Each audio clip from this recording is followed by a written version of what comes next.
आप उम्र में मुझसे छोटी हैं, इसीलिए प्रिय कह रही हूँ। बड़ी होती तो आदरणीय लिखती। दीदी, तो मुझे मेरे हर हाल में लिखना ही है। हाँ, देवर उम्र में छोटा है व बड़ा भाभी के चरण स्पर्श करता है, मगर नंद के पास पूर्वजों ने ऐसा विधान नहीं बनाया है। यह विधान उल्टा है। नंद बड़ी हो या छोटी, भाभी को ही उसके चरण स्पर्श करने होते हैं। आजकल की हम जैसी लड़कियों से इससे पहले वाली पीढ़ी को यह भी शिकायत है कि हम इस रिश्ते की मर्यादा भूल गए हैं।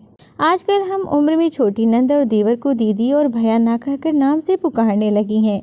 जहाँ अरेंज मैरिज हो वहाँ तो जैसे सिखाओ वैसे हम सीख जाते हैं, मगर बात लव मैरिज की हो तो वह थोड़ा मुश्किल होता है। इसीलिए क्योंकि हमारी नंद और देवर हमें दीदी से भाभी बनाते हैं, वो शायद इसके लिए आसान होता है, मगर हम उन्हें हमारे दोस्त के छोटे भाई और बहन, जिससे कि आज तक तुम कहकर नाम के पुकारते थे और सीधे दीदी और भैया तक नहीं ला सकते, यह हमारे लिए बहुत मुश्किल होता है। फिर भी हमें यह कहना ही पड़ता है।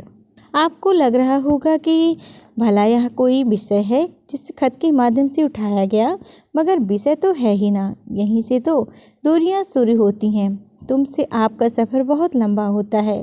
खैर, एक पराये घर से दूसरे पराये घर के सफ़र में आप एक अहम कड़ी हैं। आपको लगता है कि आपके घर में आपका ओहदा, आपका सम्मान, आपका कमरा आदि सबका कब्जा करने का एक अनुकृत प्राणी बनकर आ गई हैं, मगर सच तो यह है कि मैं अभी तक यह नहीं समझ पाई हूँ कि क्या सच में यह मेरा घर है। हाँ, यह सच है कि यह मेरे नाम से एक कमरा है। मेरे पास जेवरात हैं, नए कपड़े हैं, मगर क्या वे अधिकार है जो घर के बाकी सभी प्राणियों के हो?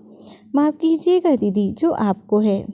यहाँ आकर मेरा नाम निशा से बदलकर रोशनी कर दिया गया है, क्योंकि आपके दादाजी अर्थात मेरे दादा ससुर को लगता है कि अंधकार रूपी रात का नाम वे दिन में कई बार कैसे ले सकते हैं।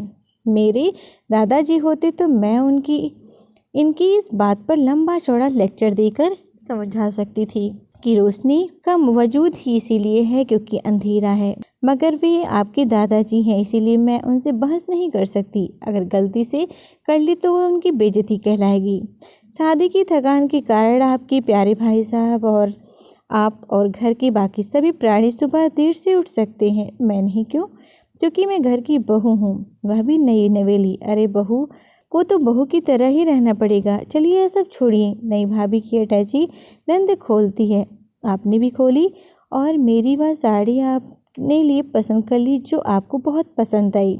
यह रस्म है, इसमें आपकी कोई गलती नहीं है, मगर इसमें मेरी भी क्या गलती है कि मुझे भी वही साड़ी सबसे अधिक पसंद थी। मैंने बड़े अरमान के साथ अपनी पहली खास रात में उसे पहनने की योजना बनाई थी, मगर उससे पहले ही वह आपकी उस अलमारी में चली गई जो आपको अब अपनी मम्मी के साथ शेयर करनी पड़ रही है, और मेरी वह अलमारी उसके लिए तरसती रह गई जो कभी आपकी थी मगर अब पूरी तरह से मेरी है।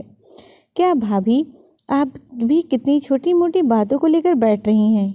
यह भी क्या पत्र में लिखने की बात है? दीदी, आप ऐसा ही सोच रही होंगी, मगर मैं क्या करूं? मुझे तो छोटी छोटी वस्तुओं और छोटी छोटी गलतियों की ही अधिक फिक्र होती है, क्योंकि उन्हें ही तो ससुराल में बड़ा बनाकर दिखाया जाता है। आज सुबह ही तो मैंने चाय में थोड़ी शक्कर कम डाली थी, क्योंकि मेरे घर में अर्थात मेरे मायके में सब शक्कर की चाय पीते हैं। तो आपकी मम्मी ने मुझे तुरंत कह दिया, बहू, हमारे यहाँ शक्कर इतनी महंगी नहीं है कि हम खाने में कंजूसी करें। जहाँ मैंने आपकी मम्मी इसीलिए कहा है कि यदि आपके हाथों ऐसा हुआ होता तो उनका वाक्य इस तरह से फ्रिज में नहीं होता।